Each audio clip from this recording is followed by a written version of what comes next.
해외 도피를 이어가다 태국에서 붙잡힌 김성태 쌍방울 전 회장이 오는 17일 귀국해 검찰 조사를 받을 예정입니다.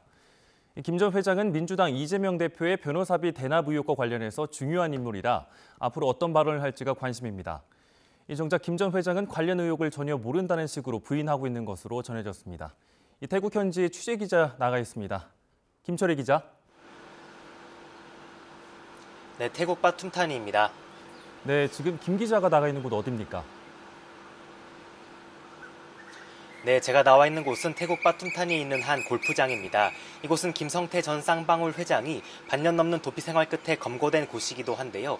골프장 곳곳을 돌아보니 한국말이 계속해서 들릴 정도로 한국인 관광객이 정말 많았습니다.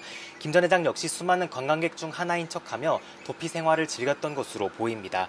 그러던 김 전 회장은 지난 10일 양선길 현 쌍방울 회장과 함께 이곳에서 태국 이민국 손에 붙잡혔습니다. 태국 이민국은 방콕 정부 청사에서 브리핑을 열고 검거 전후 사정을 설명했는데 한국 경찰이 김 전 회장과 접촉해온 인물에 관한 정보를 제공한 것이 검거의 결정적 계기가 됐다고 말했습니다. 두 사람이 잡히지 않으리라 생각하고 방콕 중심부에서 일반인처럼 일상을 보냈다고도 했는데요. 두 사람의 도피를 누가 도왔는지, 숨겨놓은 자산이 있는지 등도 추가로 조사하고 있다고 덧붙였습니다. 현재 태국 이민국 산하 외국인 보호소에 머물고 있는 두 사람은 주 태국 한국 대사관에서 귀국에 필요한 여행 증명서를 발급받았는데요. 현지 시각으로 17일 새벽 0시 50분 비행편을 타고 송환될 것으로 보입니다. 이렇게 되면 김 전 회장 일행은 17일 아침 8시쯤 인천공항에 도착할 예정입니다. 검찰은 김 전 회장이 태국 현지에서 우리 국적기에 타는 순간부터 체포영장을 집행할 수 있다는 점을 고려해 현지의 수사관을 미리 보냈습니다.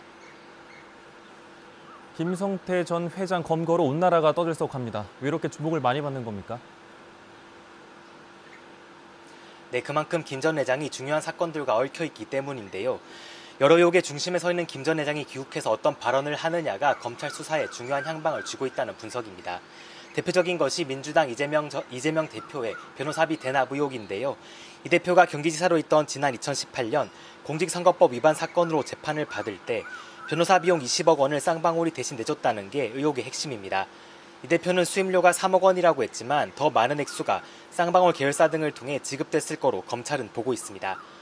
그런데 취재 결과 김 전 회장은 도피를 도운 주변 지인들에게 변호사비 대납 의혹에 대해 알지 못한다고 말했던 것으로 드러났습니다.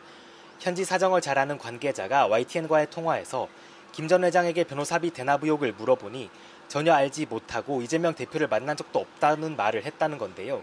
이재명 대표마저 김성태 전 회장과의 연결고리를 강하게 부정하고 있는 상황에서 이후 김 전 회장이 어떤 발언을 하는지가 수사에 큰 영향을 미칠 것으로 보입니다. 지금까지 태국 바툼타니에서 YTN 김철입니다.